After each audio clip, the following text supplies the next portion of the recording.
Hej och välkommen tillbaka till kanalen. Idag ska vi fortsätta läsa i Första Mosebok kapitel 6, vers 9 till kapitel 11, vers 32. I Torah Portions vecka 2 som heter Noach, som handlar om Noa. Förra veckan läste vi om skapelsen och Adam och Eva och fram till Noa då. Och ja, jag tänker att vi hoppar in och läser. Noa och floden. This is the account of Noah and his family. Noah was a righteous man, blameless among the people of his time, and he walked faithfully with God. Noah had 3 sons, Shem, Ham and Jafet. Vi kan stanna direkt. Noah, han var en rättfärdig man. Och vad innebär det? Om vi tittar på vad Bibeln säger om rättfärdighet så har vi bland annat i 5:e Mosebok kapitel 6 vers 25. And it shall be our righteousness if we observe to do all these commandments before the Lord our God as he has commanded us. Och det här vi kan läsa hela kapitlet här, 5:e Mosebok kapitel 6. Jag vill slänga med den här också, psalm 119-142. Thy righteousness is an everlasting righteousness, and thy law is the truth. Law eller Torah står det i vissa översättningar. Och din rättfärdighet är en evig rättfärdighet. Den borde ju inte ha upphört och den borde vara gällande om den är evig, tänker jag. Men om vi hoppar tillbaka och läser lite i 5:e Mosebok kapitel 6 här, hela kapitlet som handlar om rättfärdighet då. Now these are the commandments and statutes and judgment which the Lord your God commanded to teach you, that you might do them in the land whither you go to possess it. Och det här är ju Mose då har ju fått, om vi hoppar fram lite, så har ju Mose tillsammans med hebreerna ute i öknen fått lagen och buden. Så det här är egentligen en upprepning då på vad som har hänt. That you might fear the Lord thy God and keep all his statutes and his commandments which I command you, you and your son and your son's sons, all the days of your life, and that the days may be prolonged. Hear therefore, O Israel, and observe to do it, that it may be well with you, and that you may increase mightily, as the Lord God of thy fathers has promised you, in the land that flows with milk and honey. Hear, O Israel, the Lord our God is one Lord. And you shall love the Lord thy God with all your heart, and with all your soul, and with all your might. And these words which I command you this day shall be in your heart, and you shall teach them diligently unto your children, and shall talk of them when you sittest in the house, and when you walk by the way, and when you lie down, and when you rise up. Vi kan stanna lite där. Just att du ska lära dina barn de här kommandorna, reglerna, statutes. Du ska tala om dem, du ska tänka på dem varje dag. Och även som psalm 1, underbar psalm. Blessed is the man that walk not in the counsel of the ungodly, nor standeth in the way of sinners, nor sit in the seat of the scornful. But his delight is in the law of the Lord, and in his law does he meditate day and night. Så vi ser samma princip där. Någonting som ska fylla ens tanke och som man ska tänka på och leva med konstant egentligen. He shall be like a tree planted by the rivers of water, that brings forth his fruit in his season. His leaf also shall not wither, and whatever he does shall prosper. Här ser vi också en liknelse med oss, den här personen som mediterar på Guds lag, Guds Torah, instruktioner. Han liknas vid ett träd som bringar frukt i rätt tid. Vi läste ju förra veckan om Adam och Eva, och de får ju kommando att vara fruktsamma och föröka sig. Så vi har ju redan där får man ju en definition då, eller inte en definition, man får ett kommando egentligen att vara fruktsam. Och det här är vad Bibeln säger om att vara fruktsam. Det är att, som jag ser det i alla fall, och det, som Bibeln säger, att ni ska göra det här som ni har fått tillsagt, mina kommandon, ni ska hålla mina regelverk och så vidare. Ni ska tänka på det, ni ska leva med det. Det resulterar i att man bringar fram den här frukten som Gud vill egentligen. Och också att man bringar fram den i rätt säsong också. Och Gud har ju, han har ju sina, det kommer vi komma in på också längre fram. Han har sina säsonger och sina högtider också som faller på sina platser. Så känner man till det och följer det, så kommer man ju bära fram frukt i rätt tid. Som han vill, helt enkelt. The ungodly are not so, but are like the chaff which the wind driveth away. Therefore the ungodly shall not stand in the judgment, nor sinners in the congregation of the righteous. So are we righteous again? For the Lord knows the way of the righteous, but the way of the ungodly shall perish.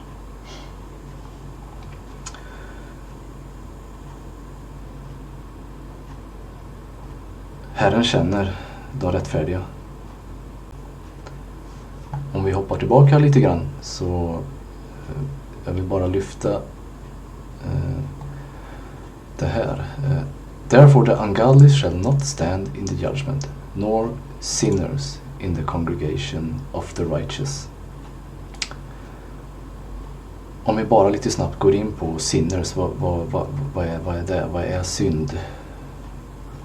Vad säger Bibeln om synd? Vi har första Johannes 3:4. Whosoever commits sin transgress also the law. For sin is the transgression of the law. Så synd är övertramp på lagen, säger Johannes.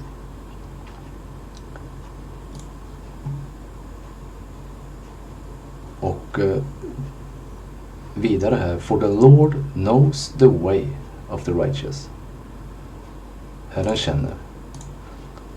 Och i Matteus så säger Jesus till...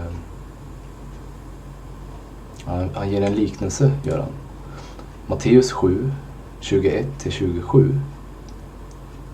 Not everyone that says unto me, Lord, Lord, shall enter into the kingdom of heaven, but he that do the will of my Father which is in heaven.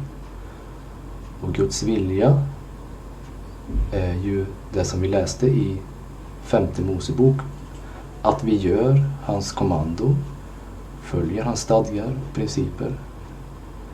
Many will say to me in that day, Lord, Lord, have we not prophesied in thy name? Har vi inte profeterat i ditt namn? And in thy name have cast out devils. Har vi inte kastat ut demoner i ditt namn? And in thy name done many wonderful works. Och i ditt namn gjort många stora saker. And then will I profess unto them, I never knew you. Depart from me, you that work iniquity. Det där ska vi kolla vidare på. Herre, har vi inte profeterat i ditt namn? Har vi inte kastat ut demoner i ditt namn? Har vi inte gjort många stora saker i ditt namn?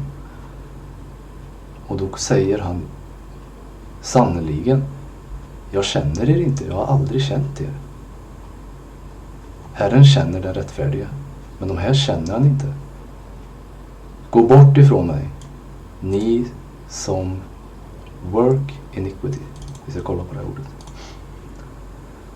Therefore, whosoever hears these saying of mine, and does them, I will liken him unto a wise man, which built his house upon a rock. And the rain descended, and the floods came, and the winds blew, and beat upon the house, and it fell not, for it was founded upon a rock. And everyone that heareth these saying of mine, and does them not, he shall be likened unto a foolish man,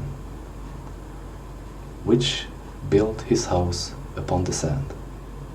And the rain descended, and the flood came, and the winds blew, and beat upon the house, and it fell, and great was the fall of it.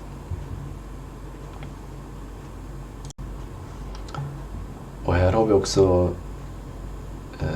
en liknelse, eller två olika typer av människor. Du har en vis och en foolish. Och vi har ju en annan liknelse om de 10 jungfrurna i Matteus 25. Som säger egentligen samma sak i stort sett.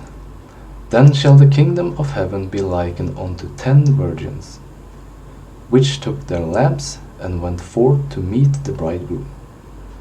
And 5 of them were wise, and 5 were foolish. They that were foolish took their lamps, and took no oil with them. But the wise took oil in their vessels with their lamps. While the bridegroom tarried, they all slumbered and slept.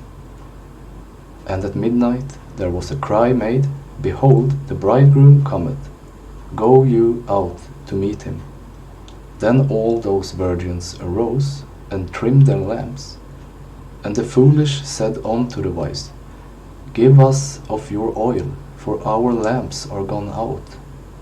But the wise answered, saying, Not so, lest there be not enough for us and you, but go you rather to them that sell, and buy for yourself. And while they went to buy, the bridegroom came, and they that were ready went in with him to the marriage, and the door was shut. Afterward came also the other virgins, saying, Lord, Lord, open to us. But he answered and said, Verily I say unto you, I know you not. Så här ser vi samma sak egentligen. några som säger Herre, Herre, öppna. Och då säger han, jag känner er inte. Och vad är skillnaden här? Några är foolish och några är visa. Och de visa hade olja. Och de foolish hade inte det. Vad står det mer om olja i tredje Mosebok 24:2? Command the children of Israel that they bring unto you pure olive, beaten for the light, to cause the lamps to burn continually. Så det är egentligen samma som psalm 1 säger. Att vi ska meditera på hans ord och göra hans kommandon, hans vägar, hans statutes, hans principer. Det är det vi ska jobba med. Det är det vi ska ständigt påminna oss om. Så att vi har olja i lampan.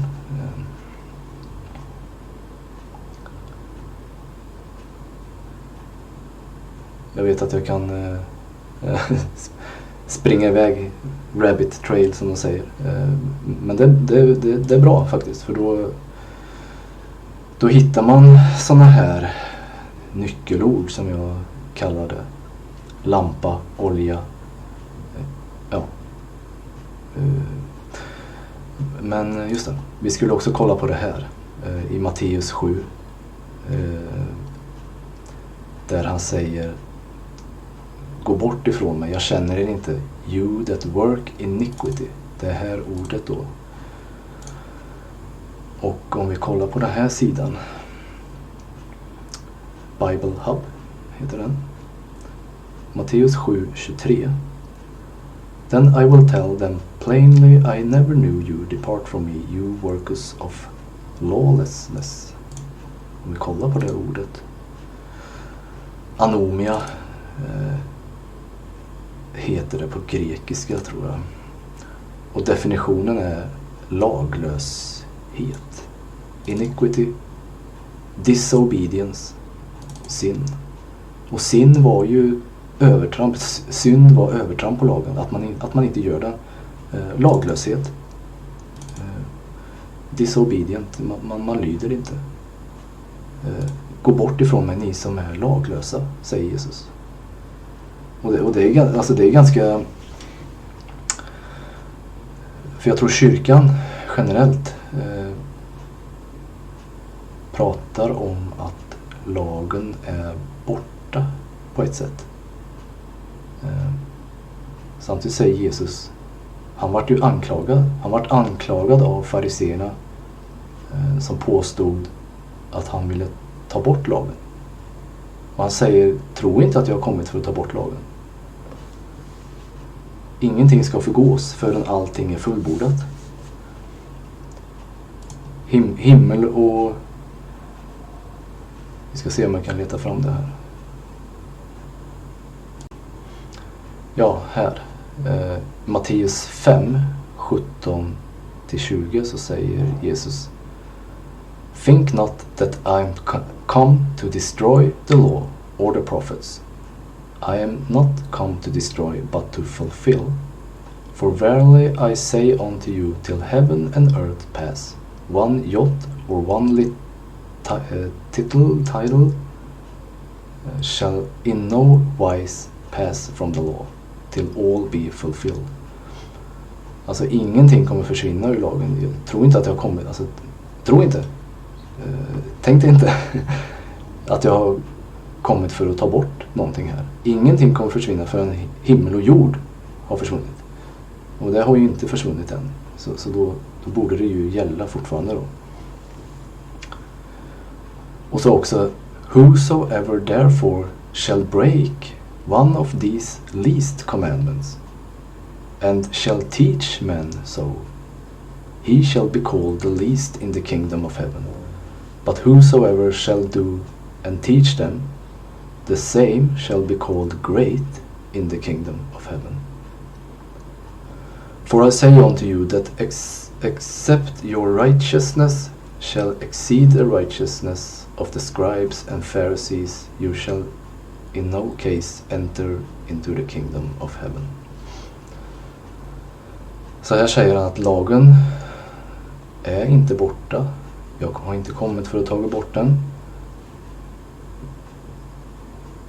Ingenting kommer försvinna, alltså inte en liten prick kommer försvinna förrän himmel och jord försvinner.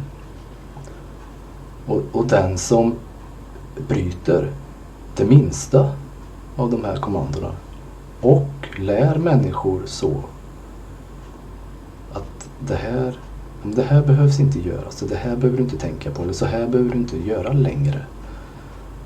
He shall be called the least. Han ska kallas den minste i himlen. Men den som lär de här kommandona och gör dem, han ska bli kallad stor i himlen. Och man kan ju också gå in på här spelar det ingen roll då, för att det verkar som att alla kommer in i himlen, även om man bryter. Men bara mig gör det inget om jag är minst i himlen, bara jag kommer in. För det står ju här, he shall be called the least in the kingdom. Om man bryter, då kommer man ju ändå in. Det här kan vi också gå in på längre fram. För att hela jorden kommer vara Herrens sen. Även om man är i hans nya Jerusalem eller utanför i andra nationer, så kommer det tillhöra Herrens. Lite kort. Och sen bara att om inte era rättfärdighet överskrider fariseernas och de skriftlärdas, så kommer ni inte in i himlen. Och jag kan på ett sätt, kyrkan säger att vissa saker behöver man inte hålla längre. Det här var för folket förr, och det behövs inte längre. Och jag vill likna det här med fariseiskt tankesätt egentligen. Yes. Mycket info. Vi ska se, jag ska stänga ner lite flikar här.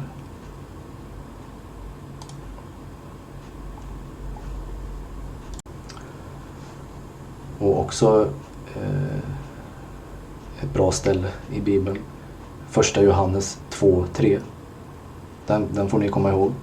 1 Johannes 2:3. Johannes 1:2-3. And hereby we do know that we know him, if we keep his commandments. He that saith, I know him, and keep not his commandments, is a liar, and the truth is not in him. But whoso keeps his word, in him verily is the love of God perfected. Hereby know we that we are in him. He that saith he abide in him, ought himself also so to walk, even as he walked. Brethren, I write no new commandment unto you, but an old commandment which you had from the beginning. The old commandment is the word which you have heard from the beginning. Så det här slår hål på mycket av vad man har blivit lärd i kyrkan egentligen. För här säger han, på det här sättet vet vi att vi känner honom, om vi gör hans kommandon. Han säger också något i stil med att låt ingen lura er, den som gör Herrens kommandon, han är rättfärdig. Så på det här sättet känner vi honom, om vi gör hans kommandon. Och den som säger, jag känner honom, men inte gör det Gud vill, hans kommandon, han är en lögnare, säger ordet här. Och sanningen finns inte i honom.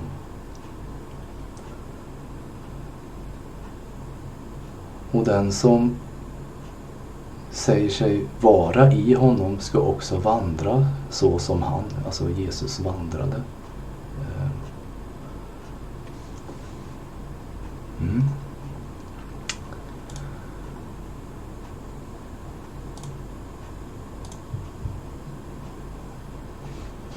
ska se.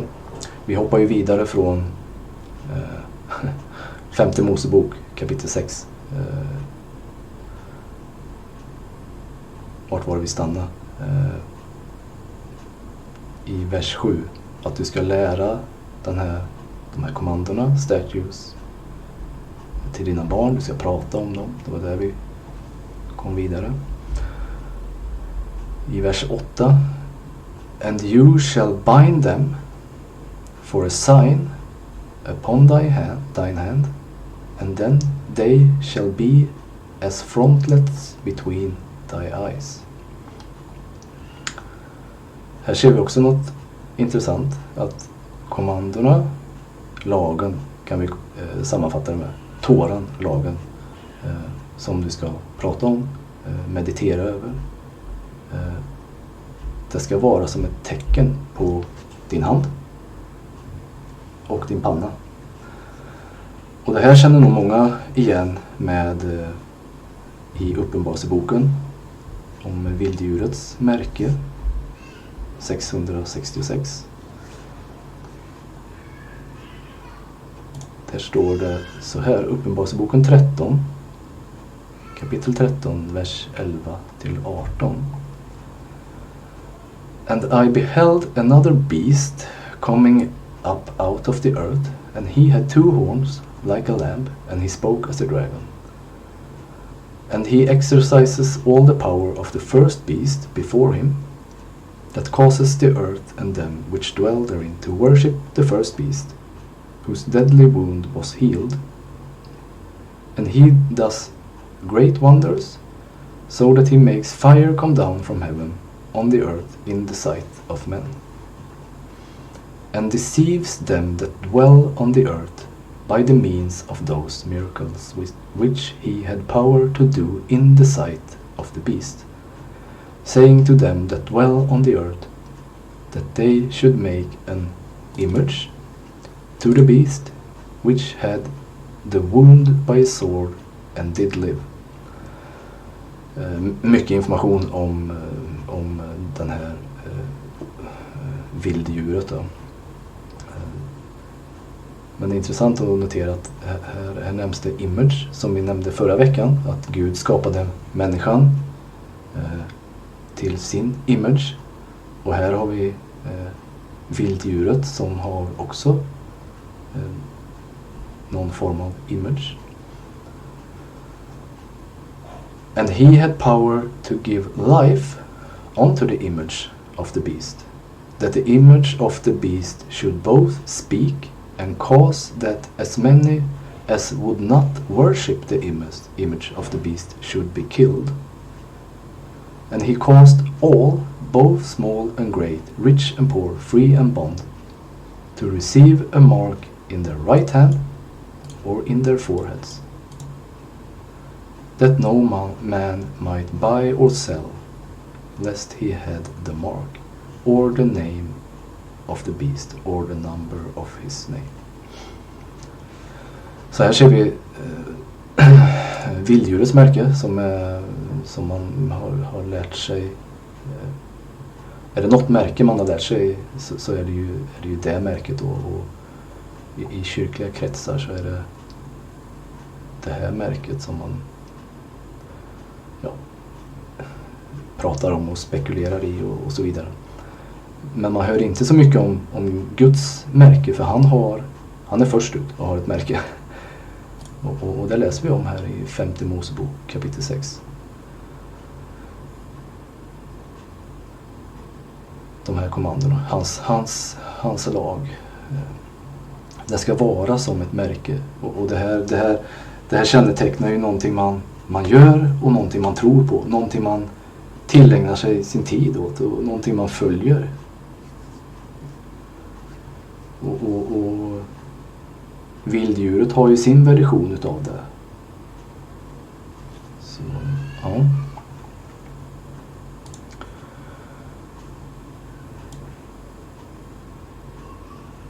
Vi kan fortsätta läsa femte Mosebok kapitel 6 här.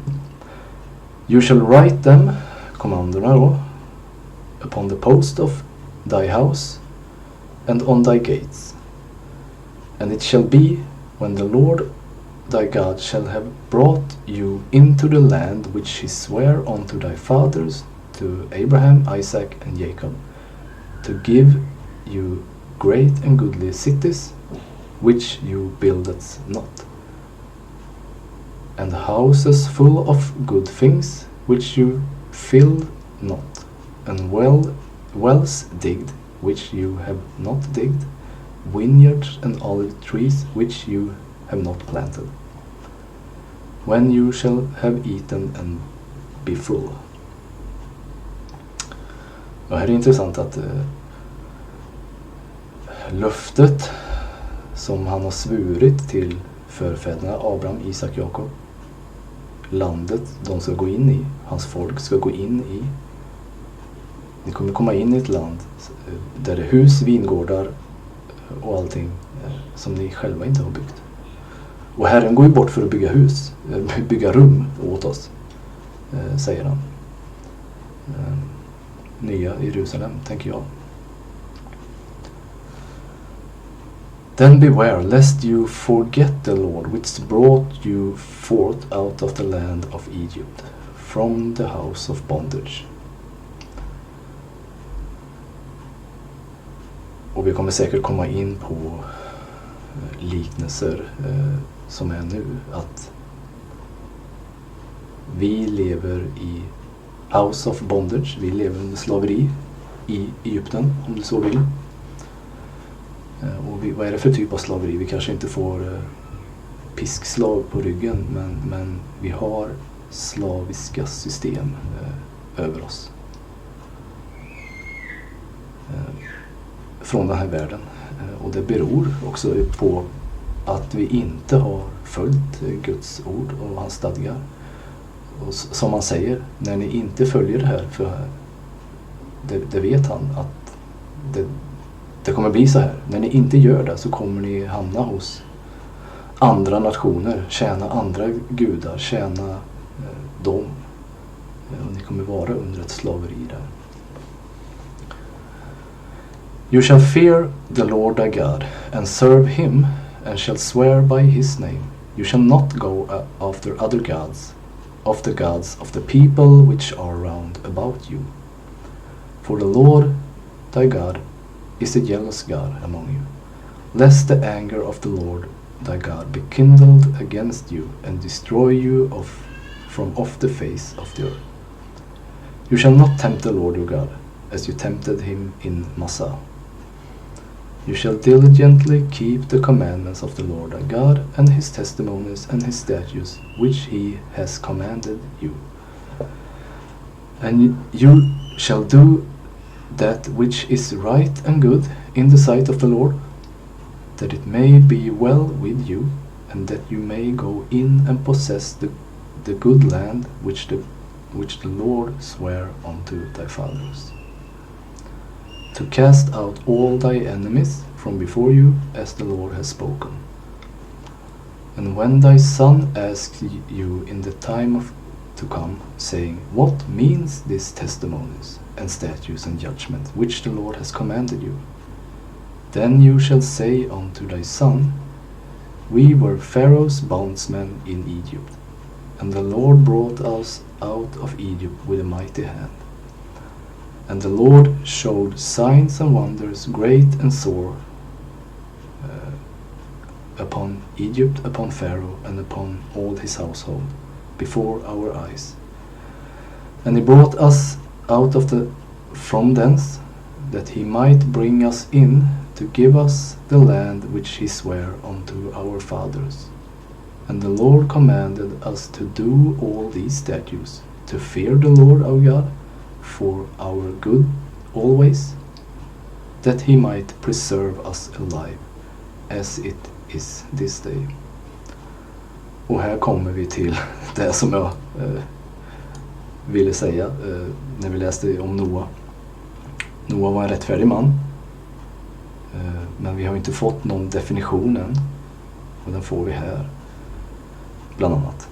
And it shall be our righteousness, if we observe to do all these commandments before our Lord, the Lord our God, as he commanded us.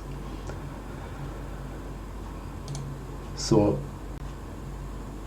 med allt detta som vi läste om Noah här, Noah was a righteous man, så hoppar jag vidare och ville visa vad är righteousness. It shall be our righteousness if we observe and do these commandments. Om vi gör hans kommandon, om vi följer hans vägar. Och det var därför jag ville visa vad är hans vägar. Kan vi tänka själva vad det är? Kan vi liksom få våra hjärtan bestämma vad det är? Är det att skänka pengar? Är det att göra goda saker som räcker? Eller vill Herren någonting mer? Vill han någonting specifikt? Och han har ju gett lagen, han har gett Toran, instruktionerna. Jesus säger, tro inte att jag kommer för att ta bort den. Och också att den som säger att det är borta och lär andra att det är borta kommer kallas minst i himlen. Och Johannes nämner att övertramp på lagen är synd, helt enkelt.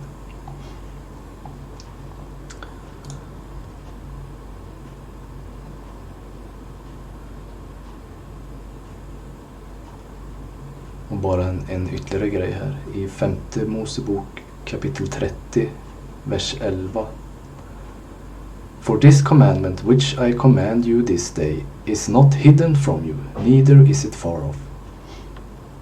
It is not in heaven that you should say, who shall go up for us to heaven and bring it unto us, that we might hear it and do it. Neither is it beyond the sea that you should say, who shall go over the sea for us and bring it unto us, that we may hear it and do it. But the word is very nigh unto you, in thy mouth and in thy heart, that you may do them. Så det är hans gamla kommandon som Johannes säger. Jag kommer inte med något nytt kommando, utan det är det gamla ni har hört från början. Och det ska vara i era mun, i era hjärtan, så att ni gör det. Och det är det psalm 1 uppmanar till. Också att meditera dag och natt över hans ord. Tänka på det, följa det. Precis.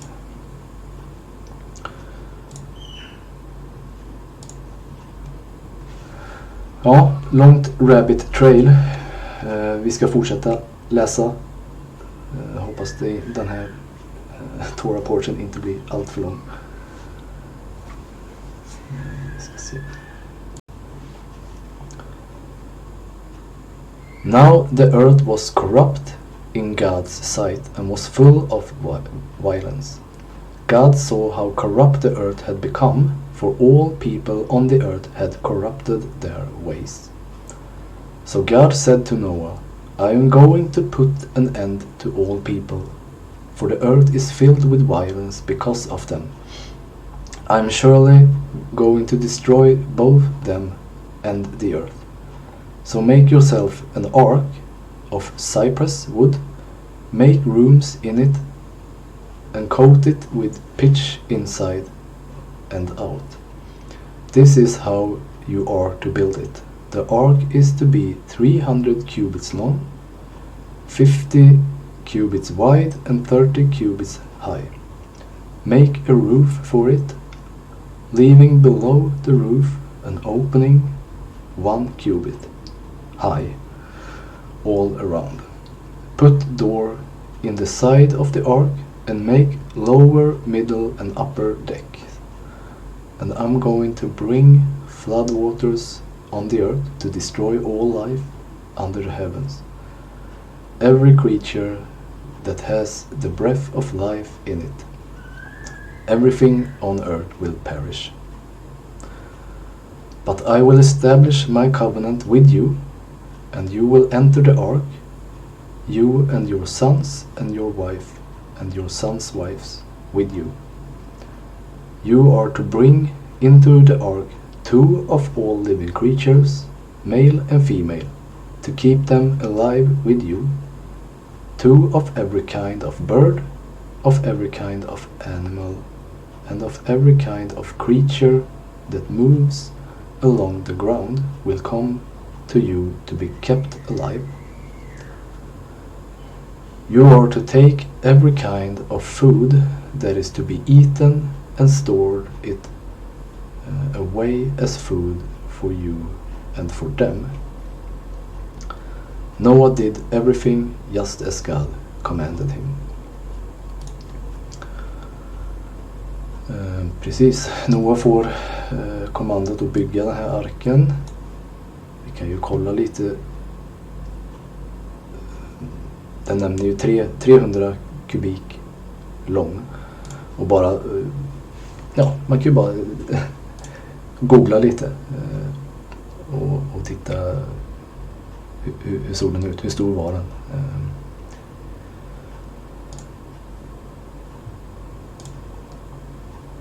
Och även så finns det ju en person som, jag vet inte om han lever fortfarande, Ron Wyatt. Han har ju, vad som påstås, hittat arken i Turkiet på berget Ararat, heter det så? Ararat. Om ni är intresserade så kan ni ju söka på där. Ron Wyatt. Ska se. Ron Wyatt har jag sökt på här. Och här, vad de tror, så är det lämningar från arken då. Där den landade sen. Han har ju även också kollat på Röda havet där Mose och hebreerna går igenom. Där de har hittat såna här gamla hjul från chariots, vad heter det, såna här vagnar efter hästarna. Egyptiernas krigsmaskiner. Mycket intressant. Ron Wyatt. Sök på honom.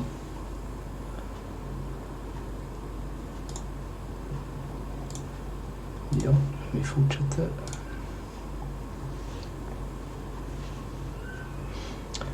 Kapitel 7. The Lord then said to Noah, Go into the ark, you and your whole family, because I have found you righteous in this generation. Take with you 7 pairs of every kind of clean animal. Intressant, det ska vi titta på. A male and its mate, and 1 pair of every kind of unclean animal. Rena djur och orena djur. Hur vet han det? Hur vet vi om vi skulle få instruktioner? A male and its mate. And also 7 pairs of every kind of bird, male and female, to keep their various kinds alive throughout the earth. 7 days from now I will send the rain on the earth for 40 days and 40 nights. And I will wipe from the face of the earth every living creatures I have made. And Noah did all that the Lord commanded him. Ja, rena och orena djur nämns här. Och jag har ju nämnt tidigare om de här böckerna som hittades i Döda havsrullarna. Den här jubileeboken bland annat. Den nämner att Noa och Abraham och så vidare, de hade också instruktionerna från Gud. Egentligen det som Mose får också. Det hade de från början. Noa ger det vidare. Han ger kunskap vidare om vilka örter som helar och så vidare. Och att Abraham sen längre fram hittar, för Abrahams far har de här skrifterna då som han hittar. Men det är en annan sak vi kan gå in på. Men hur som helst, rena djur, orena djur. Vad säger Bibeln om det? Tredje Mosebok kapitel 11 så benämns det: And the Lord spake unto Moses and Aaron, saying unto them, Speak unto the children of Israel, saying, These are the beasts which you shall eat among all the beasts that are on the earth. Whatsoever pareth the hoof, and is cloven-footed, and cheweth cud among the beasts, that shall you eat.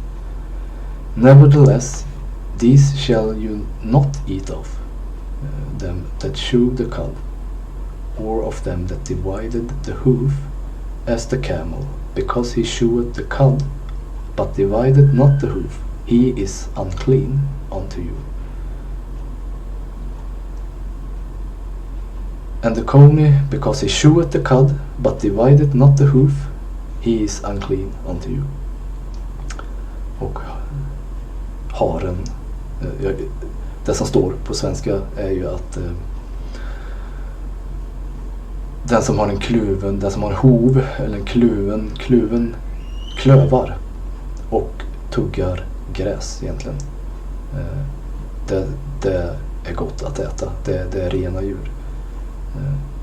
Bland de orena djuren så har du de med kluvna fötter, tår, som kamelen då.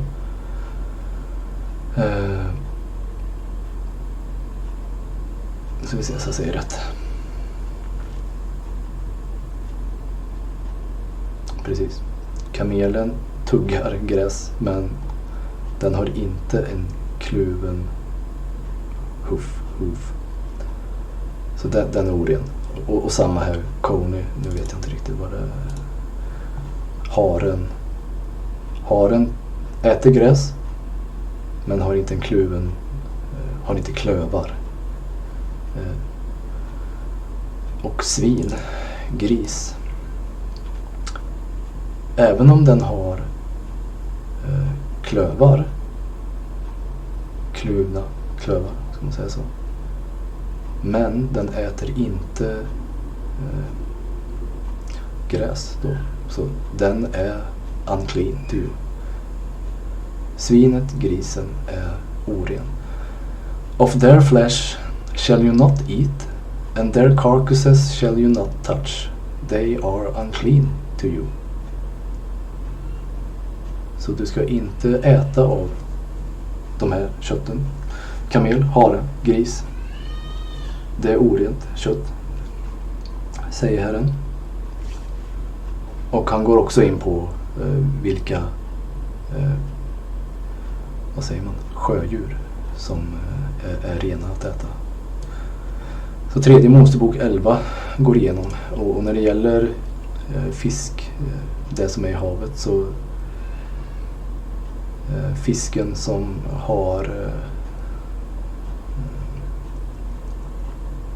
fjäll är rent. Men har det inte fjäll, så som musslor och räkor och hummer och sånt där, det är orent. Men fiskar som har fjäll. Och sen så går det även också in på vilka fågelarter som är rena och orena. Väldigt detaljerat.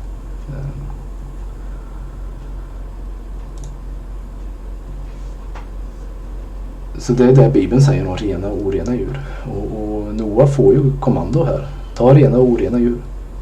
Så han måste ju ha vetat vilka han skulle ta. Och återigen, Bibeln förklarar inte alla detaljer, men andra böcker runt omkring det här förklarar mycket.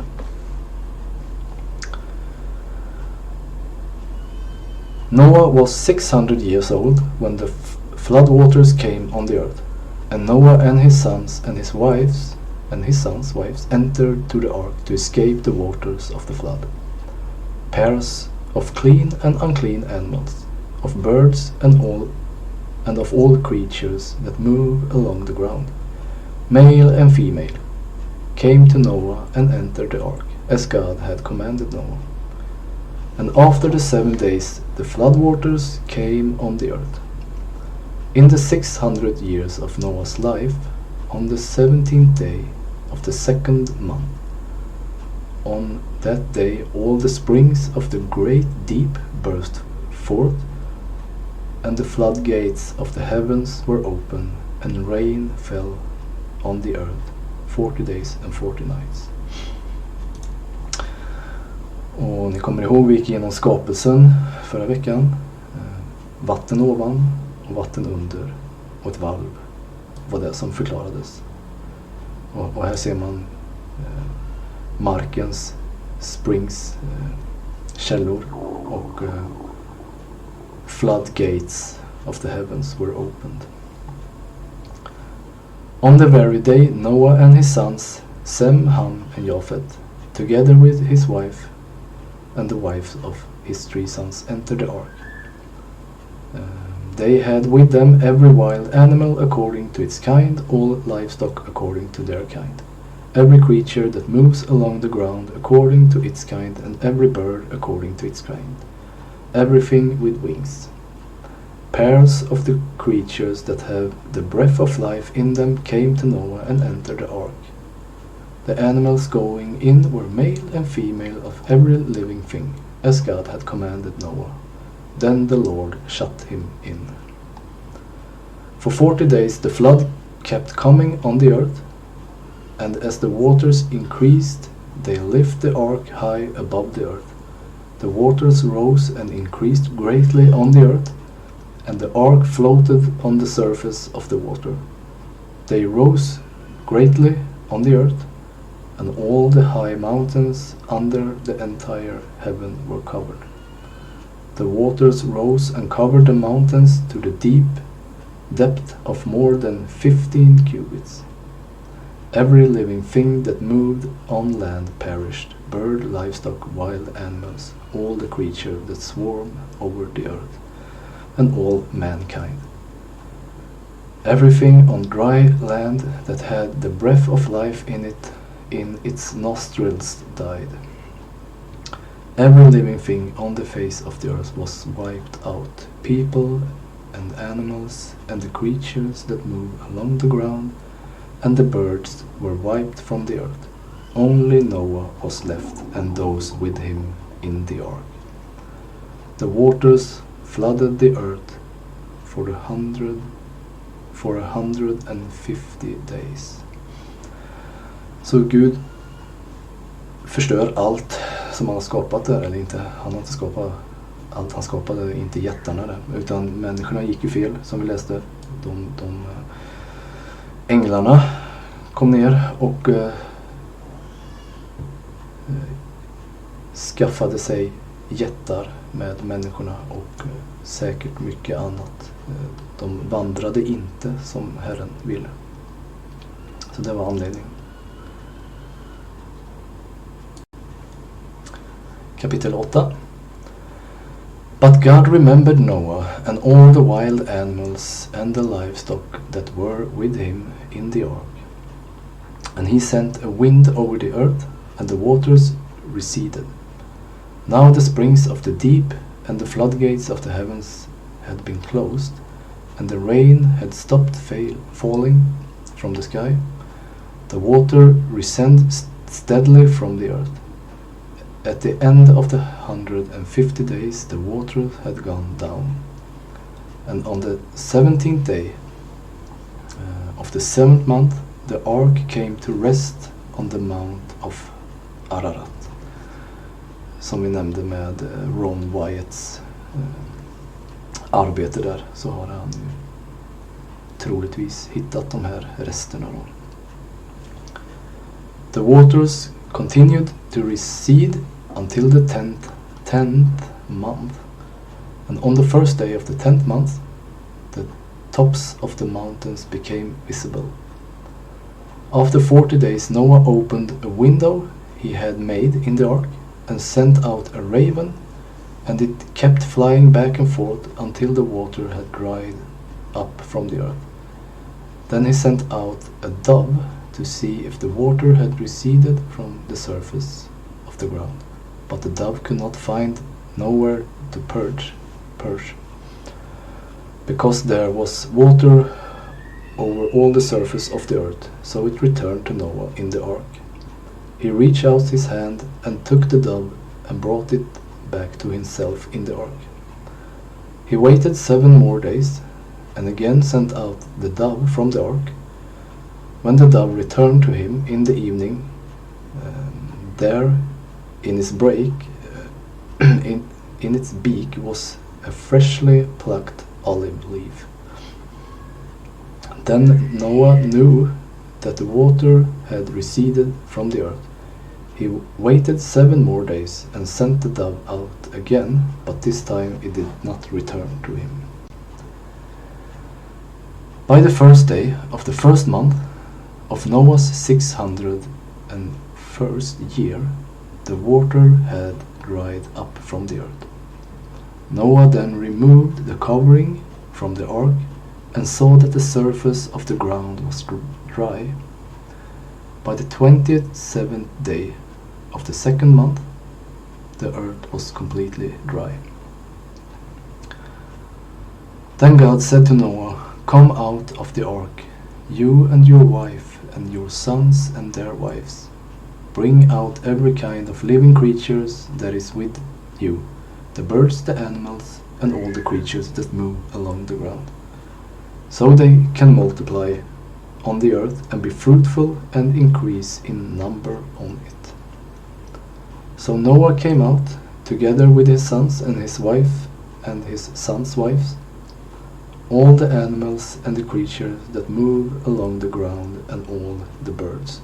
Everything that moves on the land came out of the ark, one kind after another.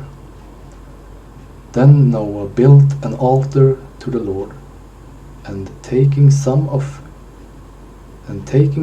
of all the clean animals and clean birds, he sacrificed burnt offering on it.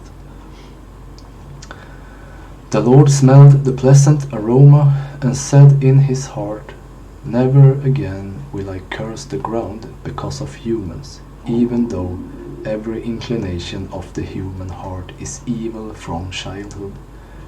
And never again will I destroy all living creatures as I have done.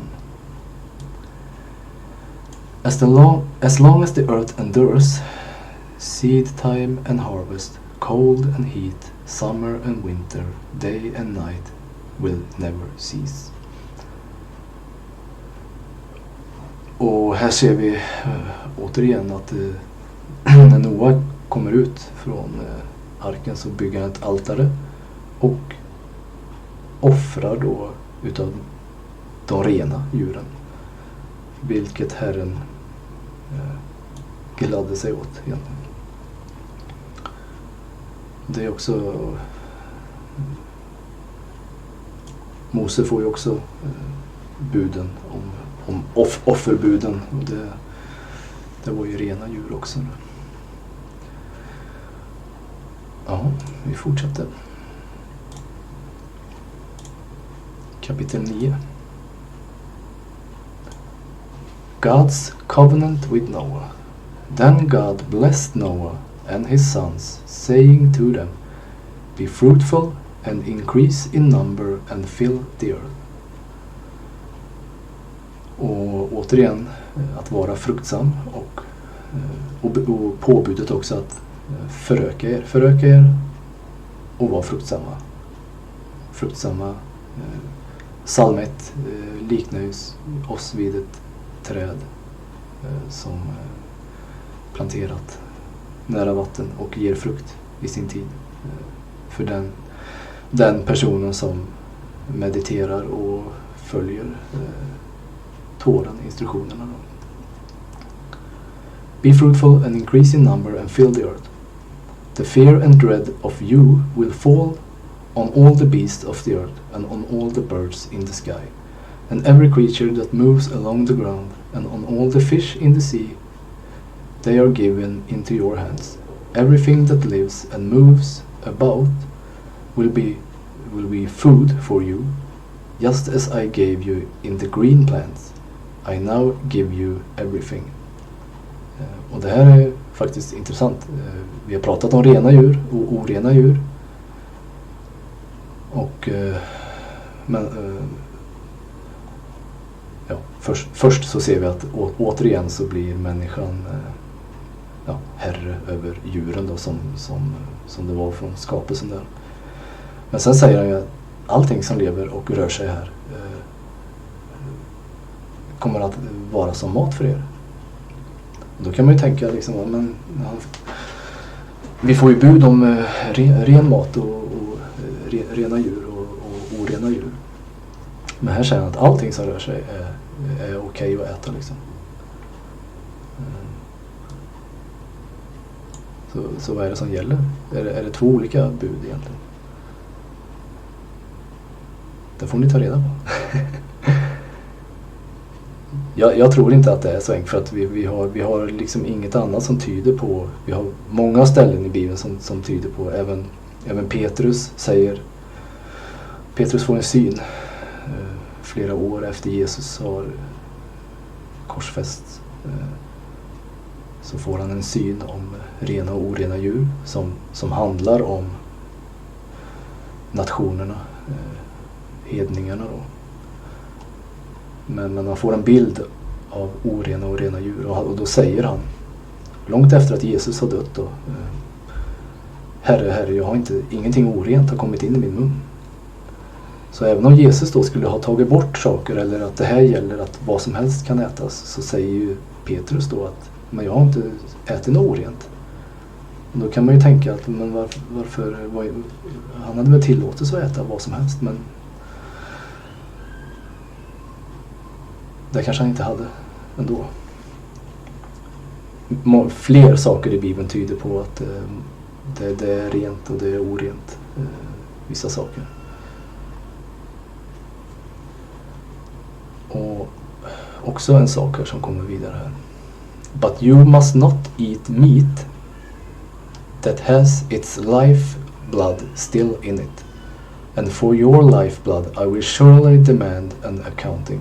I will demand an accounting from every animal and from each human being too. I will demand an accounting for the life of another human being. Whosoever sheds human blood, by humans shall their blood be shed. For in the image of God has God made mankind. Och här säger han då att du ska inte äta av kött som har blod i sig. Och det har vi också. Du ska inte äta blod. Det är också bud. Och det tror jag inte lärs ut. Även om det står i apostlarna med Paulus, får ju de ber över vad är det vi ska lära hedningarna då när vi kommer ut till dem. Vad är det första vi bör lära dem att liksom göra. Och då får de 4 saker som de fokuserar på det här först. Och det är en av dem är att de ska inte äta blod. Sluta med att äta blod. Börja där. Och vi har ju flera blodrätter som vi äter glatt i Sverige. Blodpudding, palt. Och det är ofta grisblod. Så att det gör ju inte saken bättre. As for you, be fruitful and increase in number. Multiply on the earth and increase upon it. Then God said to Noah and to his sons with him, I now establish my covenant with you and with your descendants after you. Så här gör han ett bud, eller ett covenant. Ja. Svenska ordet är svårt att hitta ibland. Men han gör det med även de som kommer efter här. And with every living creature that was with you, the birds, the livestock and all the wild animals, all those that came out of the ark with you, every living creatures on earth. I establish my covenant with you. Never again will all life be destroyed by the waters of a flood. Never again will there be a flood to destroy the earth. Så det är ett covenant, ett förbund heter det. Som han ger till Noa och alla. With your descendants after you. Och han har inte sagt att det upphör. Och förbundet är att han inte kommer förstöra jorden med vatten en gång till. And God said, "This is the sign of the covenant I'm making between me and you and every living creature with you, a covenant for all generations to come. I have set my rainbow in the clouds, and it will be the sign of the covenant between me and the earth. Whenever I bring clouds over the earth and the rainbow appears in the clouds, I will remember my covenant between me and you and all living creatures of every kind. Never again will the waters become a flood to destroy all life. Whenever the rainbow appears in the cloud, I will see it and remember the everlasting covenant between God and all living creatures of every kind on the earth." So God said to Noah, "This is the sign of the covenant I have established between me and all life on the earth." The sons of Noah who came out of the ark were Shem, Ham, and Japheth. Ham was the father of Canaan. These were the 3 sons of Noah, and from them came the people who were scattered over the whole earth. Noah, a man of the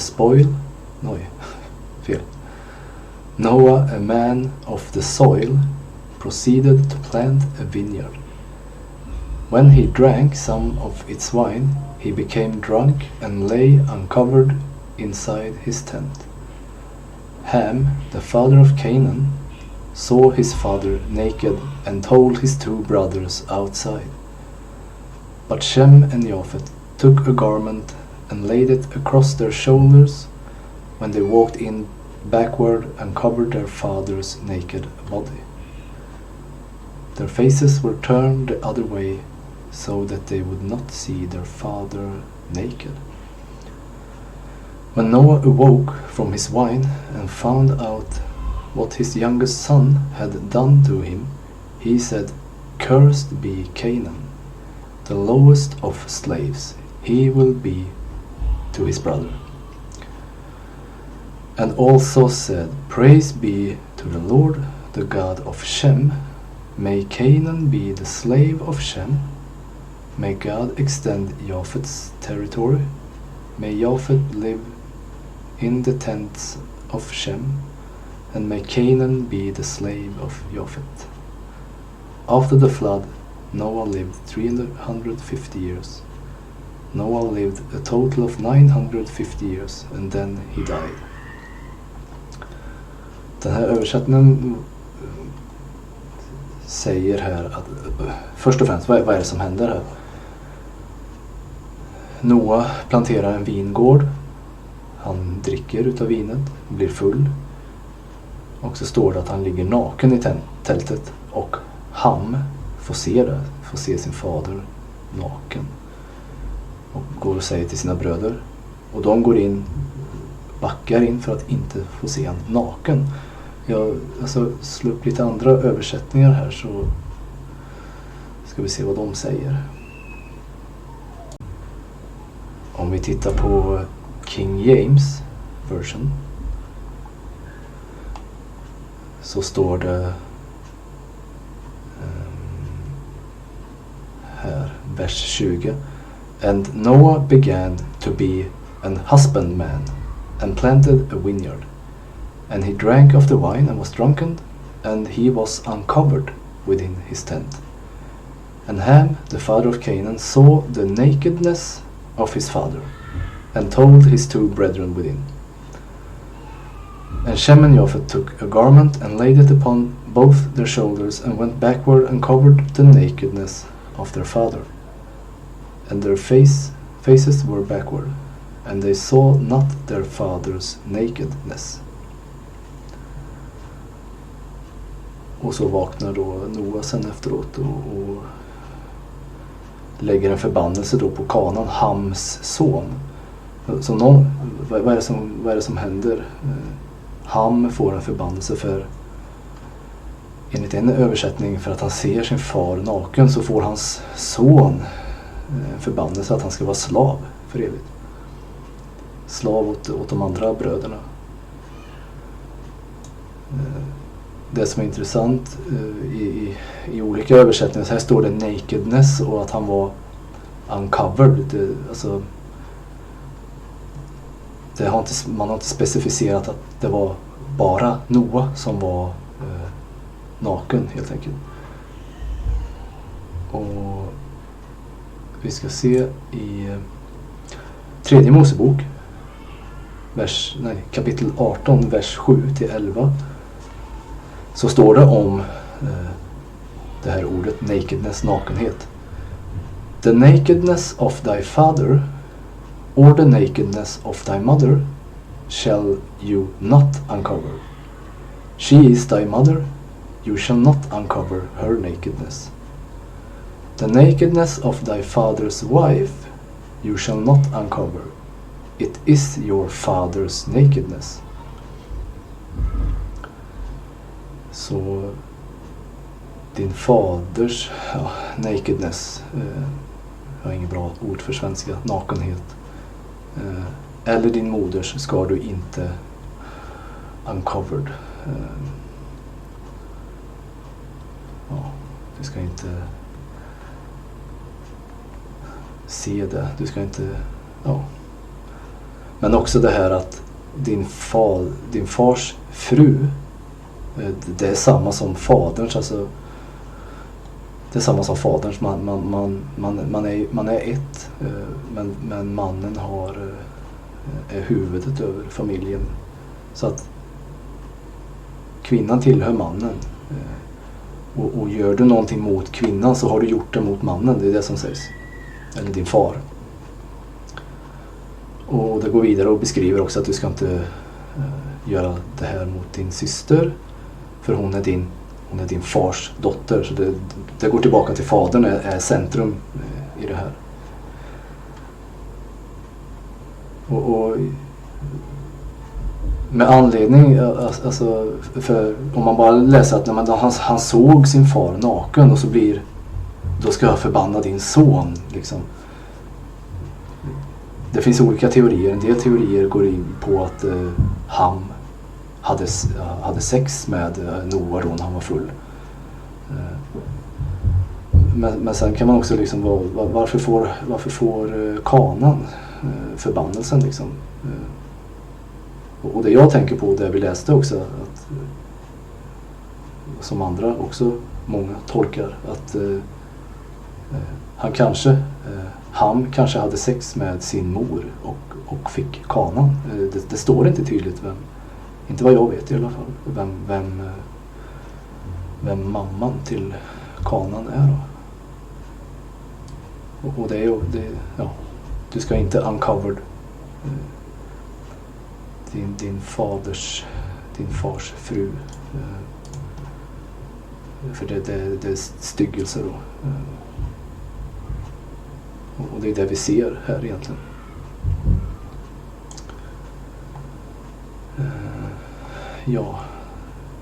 Vart stannar vi någonstans? Jag kanske kan hoppa tillbaka till NIV.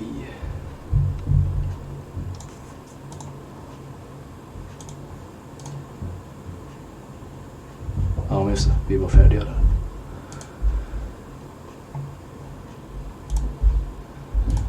Kapitel 10. This is the account of Shem, Ham and Japheth, Noah's son, who themselves had sons after the flood. The sons of Japheth, Gomer, Magog, Madai, Javan, Tubal, Meshech, and Tiras. The sons of Gomer, Ashkenaz, Rifat, and Togarma. The sons of Javan, Elisha, Tarshish, the Kittites, and the Rodanites. From these, the maritime people spread out into their territories by the clans within their nations, each with their own language. Jag vet inte om det här är bara en kommentar egentligen, eller om det står så i alla översättningar. The Hamites, the sons of Ham, Cush, Egypt, Put and Canaan. Och Ham då, han som fick Kanaan fick den här förbannelsen. Här är hans barn då, Egypt, Cush, Put. The sons of Cush, Seba, Havila, Sabta, Rama and Sabteka. The sons of Rama, Sheba and Dedan. Cush was the father of Nimrod, who became a mighty warrior on the earth. He was a mighty hunter before the Lord.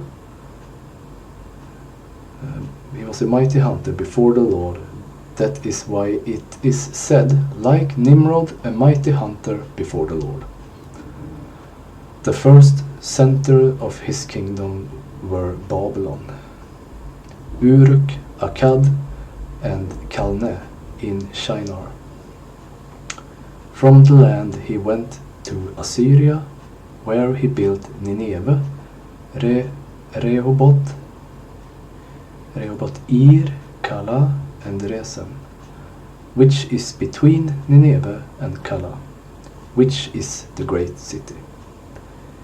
Egypt was the father of the Ludites, Anamites, Lehabites, Naphtuhites, Patrusites, Kalsuhites. Svåra ord, jag säger säkert jättefel. And Kaftorites. Canaan was the father of Sidon, the firstborn, and of the Hittites, Jebusites, Amorites, Girgashites, Hivites, Arkites, Sinites, Arvadites, Semarites, Hemmatites. Jättesvårt att uttala. Later the Canaanite clans scattered, and the borders of Canaan reached from Sidon towards Gerar as far as Gaza, and then towards Sodom, Gomorrah, Adma, and Seboim, as far as Lasha. These are the sons of Ham by their clans and languages, in their territories and nations. Och det vi ser, Kanans söner är också jebusiter, hittiter, som det står i svenska, amorer.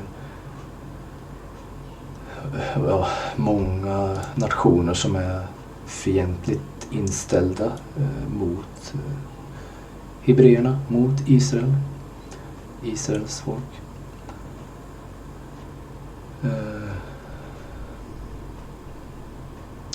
Precis, och vi kommer gå in på, om man undrar vad Israels vi kommer gå in på de här definitionerna, vilket är hans folk, hebreer, israeliter, judar, gentiles som vi kallar för hedningar och så vidare.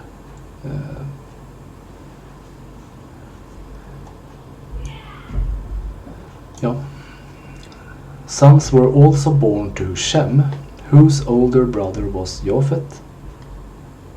Shem was the ancestor of all the sons of Eber. The sons of Shem, Elam, Ashur, Arphaxad, Lud, and Aram. The sons of Aram, Uz, Hul, Geter, and Meshech.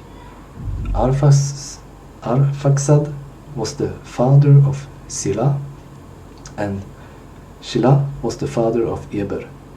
2 sons were born to Eber. One was named Peleg, because in his time the earth was divided. His brother was named Joktan.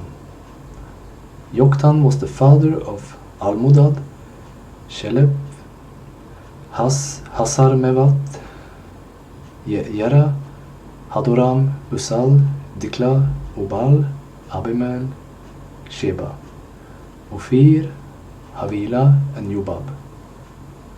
All these were the sons of Joktan.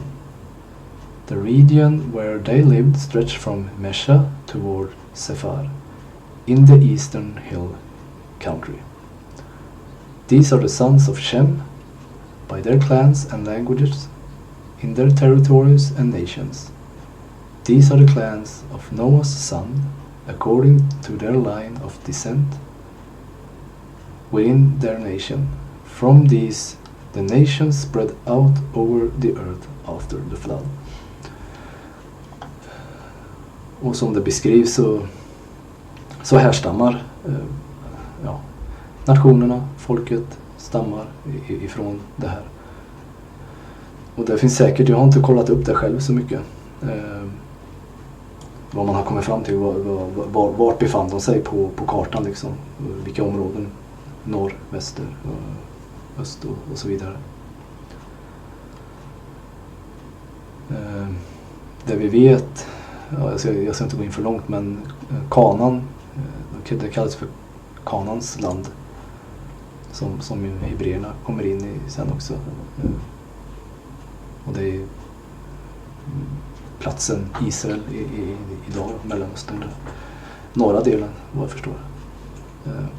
Så där befinner de sig. Så det kretsar ju kring här, och om arken, Noahs ark låg i Turkiet liksom, så är det ju det centrum, och sen sprider de ut sig.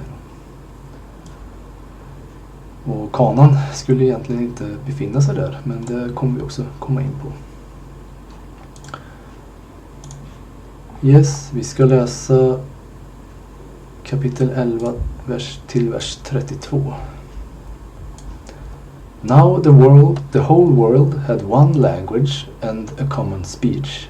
As people moved eastward, they found a plain in Shinar and settled there. They said to each other, "Come, let us make bricks and bake them thoroughly." They used brick instead of stone, and tar for mortar. Then they said, "Come, let us build ourselves a city with a tower that reaches to the heavens, so that we may make a name for ourselves. Otherwise will we be scattered over the face of the whole earth."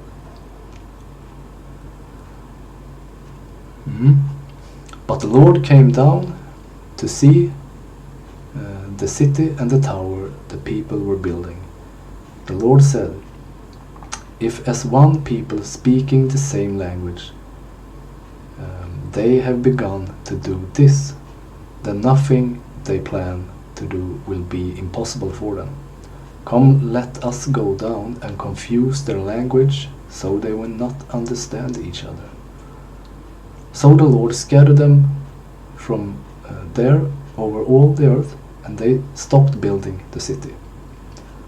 That is why it was called Babel, because there the Lord confused the language of the whole world.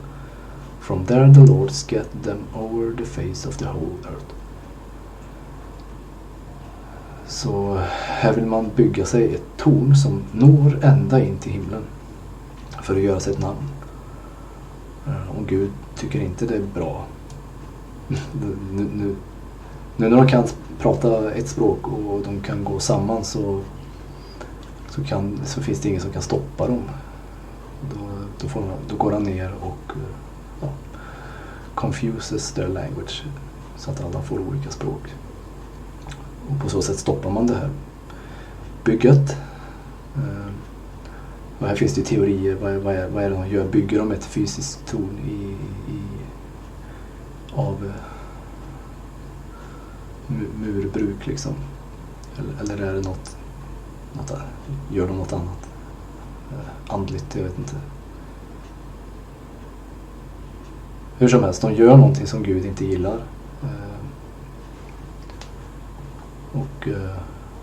Ja, det är ju ett tecken på det här. Vi kan ju kika på, det finns ju intressanta saker i världen.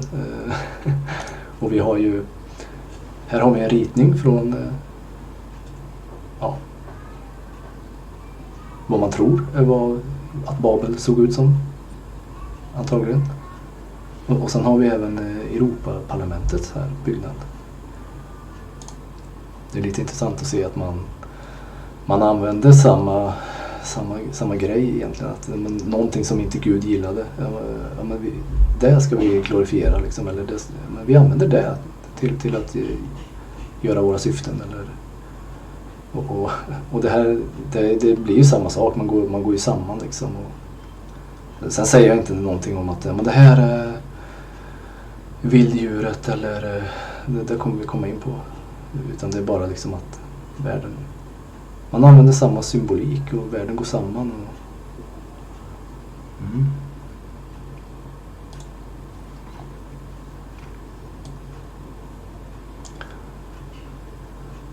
This is the account of Shem's family line. 2 years after the flood, when Shem was 100 years old, he became the father of Arphaxad. And after he became the father of Arphaxad, Shem lived 500 years and had other sons and daughters. When Arphaxad had lived 35 years, he became the father of Shelah. And after he became the father of Shelah, Arphaxad lived 403 years and had other sons and daughters.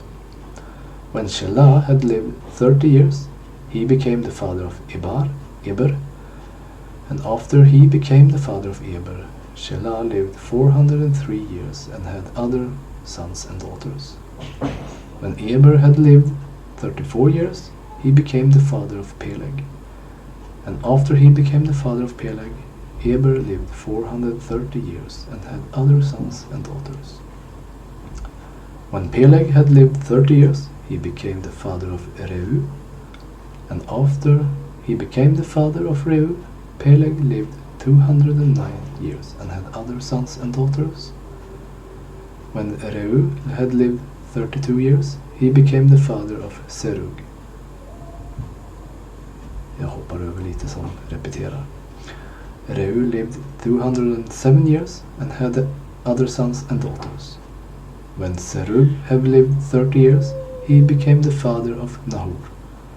Serug lived 200 years and had other sons and daughters. When Nahor had lived 29 years, he became the father of Terah. Nahor lived 119 years and had other sons and daughters. After Terah had lived 70 years, he became the father of Abram, Nahor and Haran. De här släkttavlorna är ju inte så populära att läsa och gå igenom. De är ju väldigt upprepande. Där man ser att de blir mindre och mindre till åren. De lever kortare och kortare liv.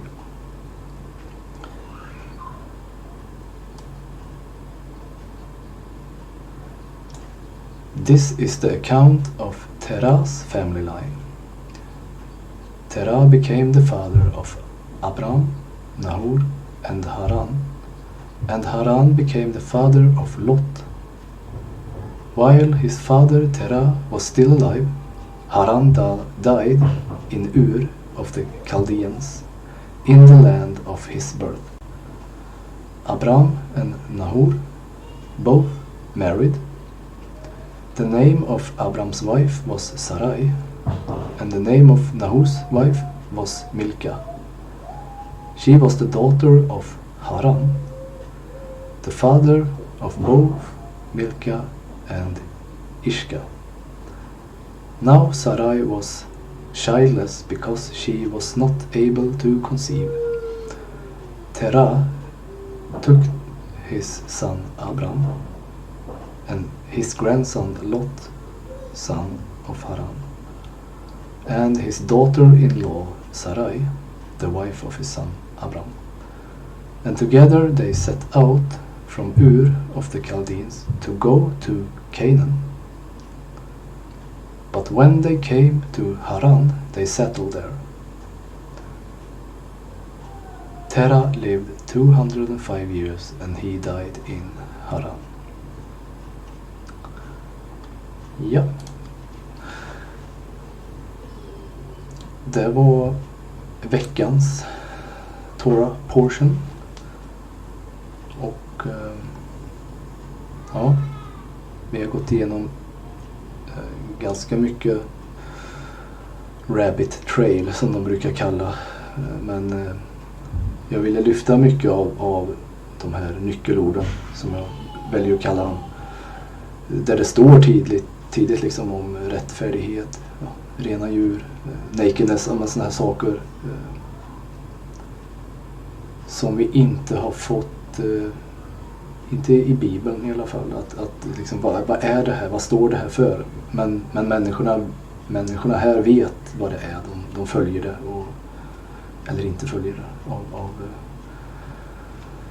av vilja.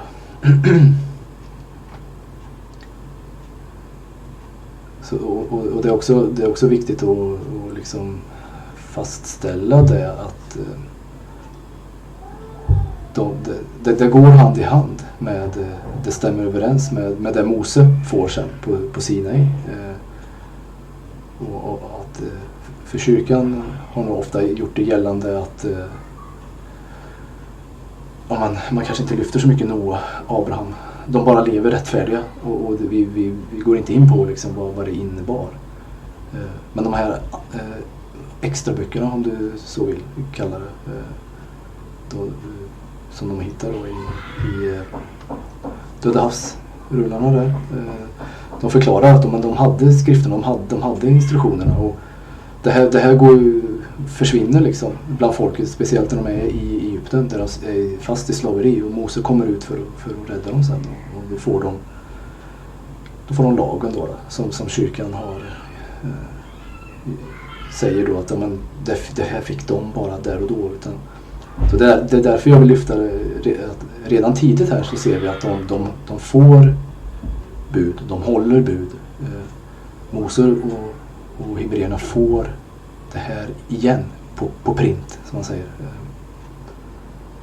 Och inte nödvändigtvis någonting nytt. Och som Johannes säger i Nya testamentet, att jag skriver inget nytt kommando, utan kommandot ni har, det är det ni har fått från början. Och det visar ju också på att man har inte följt det. Fariseerna följde inte det. Och kyrkan vill gärna göra gällande också att det var så många bud så att du kan inte följa det. Och Gud säger att, vi ska ta upp det också, jag ska se om jag kan hitta det. Jag kanske redan har nämnt det. Första Johannes 4, är det där?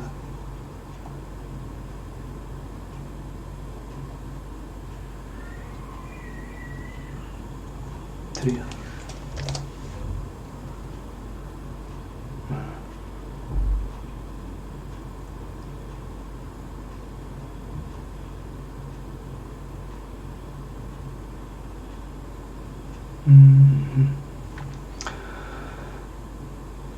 Johannes säger i alla fall att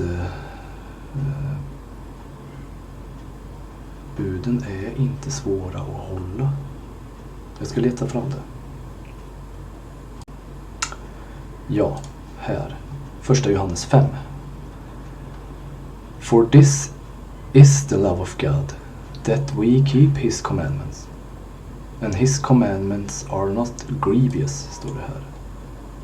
Burdensome kan det användas. Att hans bud, det här är Guds kärlek.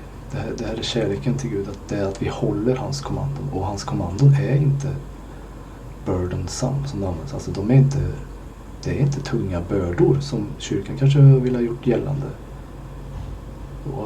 Och då att Jesus kom för att ta bort de här tunga bördorna. Så därför behöver vi inte göra dem längre. Vi behöver inte äta rätt. Fast vi ser att det är matkommandona redan från första början. Vi behöver inte bry oss om vissa saker. Vi behöver inte hålla vissa saker. Utan nu är vi fria liksom att leva i synd för att vi gör övertramp på lagen. Det är så Bibeln beskriver. Så det, jag vill gärna lyfta det från början.